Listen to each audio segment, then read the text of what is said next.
Welcome to my channel. இன்றைக்கி நம்ம சேனலில் மட்டன் பிரியாணிக்கு வைக்கிற தாளிச்சா எப்படி செய்கிறதுன்னு பார்ப்போம். ரொம்ப ஈஸியாக தாங்க செஞ்சுருக்கேன். மட்டன் பிரியாணி வச்சுட்டு அதுக்கு இந்த தாளிச்சா செஞ்சுருக்கேன். நெஞ்செலும்பு வாங்கி அதை காலையிலே கொஞ்சம் சூப் எடுத்துகிட்டு அந்த நெஞ்செலும்பு வேக வச்சு எடுத்து வச்சுருக்கேன். இப்போ அதோட நம்ம என்னென்ன காய் போட்டு எப்படி செய்கிறோம்னு பார்ப்போம் வீடியோக்குள்ளே போய். அதுக்கு நம்ம ஃபஸ்ட்டு பருப்பு வேக வச்சுக்கணும். குக்கரில் நான் துவரம் பருப்பு 1 கப்பும் கடலப்பருப்பு 1/2 கப்பும் சேர்த்து நான் நல்லா கழுவிட்டு மஞ்சத்தூள் போட்டு குக்கரில் வேக வச்சு எடுத்து வச்சுருக்கேன். அதுக்கப்புறம் நான் என்னென்ன காய் சேர்த்துக்க போகிறேன்னா, என்னென்ன காய், வாழைக்காய், கத்திரிக்காய், மாங்காய் போட்டு நான் இன்றைக்கி இந்த தாளிச்சா செய்ய போகிறேன். அதோட மட்டன் ஒரு 100 to 150 கிராம் இருக்கும் நெஞ்செலும்பு. இது எல்லாத்தையும் நம்ம நல்லா கட் பண்ணி கழுவிட்டு நல்லா கட் பண்ணி எடுத்து வச்சுக்கணும். ஒரு கடாயில் எண்ணெய் ஊற்றி எண்ணெய் காஞ்சது சோம்பு போட்டு, சோம்பு பொரிஞ்சது ஒரு பட்டை, ஒரு பிரியாணி இலை, 2 கிராம்பு, ஒரு கல்பாசி எல்லாம் போட்டு நல்லா வதக்கிட்டு அதுக்கப்புறம் நான் பெரிய வெங்காயத்தை கட் பண்ணி எடுத்து வச்சுருக்கேன். அதையும் போட்டு அதில் நல்லா அந்த எண்ணெயிலே நம்ம நல்லா வதக்கிடணும். எண்ணெய் ஒரு 2 ஸ்பூன் அளவுக்கு நம்ம எண்ணெய் ஊற்றணும். நல்லா வெங்காயம் நல்லா வதங்கினதுக்கப்புறம் நம்ம இதில் தக்காளி, பச்சை மிளகா கண்டிப்பாக போடணும். ஒரு 4 பச்சை மிளகா போட்டால் நல்லாயிருக்கும். ஃப்ளேவருக்காக தான் பச்சை மிளகாய் தக்காளி போட்டு நல்லா நம்ம மாங்காய் போட்டுக்கிறனால தக்காளி புளி நம்ம இதில் ஊற்றணும் கண்டிப்பாக. அதனால் தக்காளி புளியை நம்ம கரெக்டாக பேலன்ஸ் பண்ணி போட்டுக்கணும். இல்லைன்னா கொஞ்சம் புளி கூட இருந்தால் நல்லா இருக்காது.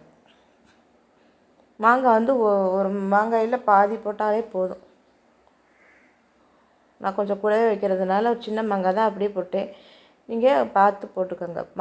மாங்காயிலையுமே இனிக்கிற மாங்காய், புளிக்கிற மாங்காய்னு பல வகை இருக்குது. அது நம்ம பார்த்து ரொம்ப புளிப்பாக இருந்ததுன்னா நம்ம புளியும் தக்காளியும் அதுக்கு தகுந்த மாதிரி குறைச்சி சேர்த்துக்கணும். மாங்காயுமே பாதி போட்டாலே போதும். இதெல்லாம் போட்டு எல்லா காயுமே நான் கட் பண்ண காயெல்லாம் ஒரே மாதிரி கட் பண்ணி இந்த மாங்கொட்டையுமே இதில் போட்டுட்டேன். நான் நல்லா வதக்கிடணும். உப்பு போட்டு நல்லா வதக்கணும். அந்த எண்ணெயிலே நல்லா பாதி வெந்துற அளவுக்கு நல்லா வதக்கினதுக்கப்புறம் நம்ம மசாலாலாம் சேர்த்துக்கணும். கொஞ்சம் நேரம் நம்ம அடுப்பை மீடியம் ஃப்ளேமில் வச்சுட்டு வதக்கணும். எப்போவுமே நம்ம அடுப்பு நல்லா வேகமாக இருந்து சட்டுன்னு வேலையை முடிச்சிடறோம்னு நினச்சிட்டு நம்ம பெரிய அடுப்பில் யூஸ் பண்ணாது. அடுப்பை மீடியம் ஃப்ளேம்லேயே வச்சு நம்ம யூஸ் பண்ணோம்னாதே காயில் உள்ள சத்தெல்லாம் நம்மளுக்கு அப்படியே கிடைக்கும். நல்லா காயெல்லாம் வதங்கினதுக்கப்புறம் நான் இதில் ஒரு 1 to 2 ஸ்பூன் அளவுக்கு நான் இஞ்சி பூண்டு பேஸ்ட்டு சேர்த்துக்கிறேன். சேர்த்து அதையும் நல்லா வதக்கிடணும். அதனோட பச்சை ஸ்மெல் போகிற அளவுக்கு நம்ம அதை நல்லா வதக்கிட்டோம்னா அதுக்கப்புறம் நம்ம இதில் மசாலாலாம் சேர்த்துக்கலாம். அதேமாதிரி வதங்கும் போதே நான் ஒரு கைப்பிடி அளவுக்கு, ஒரு கைப்பிடி இல்லை கொஞ்சம், ஒரு அரை கைப்பிடி அளவுன்னு வச்சுக்கலாம், கொஞ்சம் புதினாவும் மல்லித்தலையும் சேர்த்ததுக்கப்புறம் கொஞ்சமாக மஞ்சத்தூள்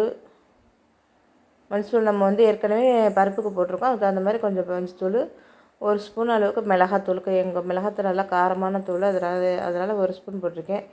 அது மாதிரி இது போட்டிருக்கேன் கரம் மசாலா, மல்லித்தூள் 1.5 ஸ்பூன்லேருந்து 2 ஸ்பூன் வரைக்கும் மல்லித்தூள் போட்டு நல்லா மிக்ஸ் பண்ணிவிட்டு நம்ம இந்த பருப்பு நல்லா வெந்துருச்சு.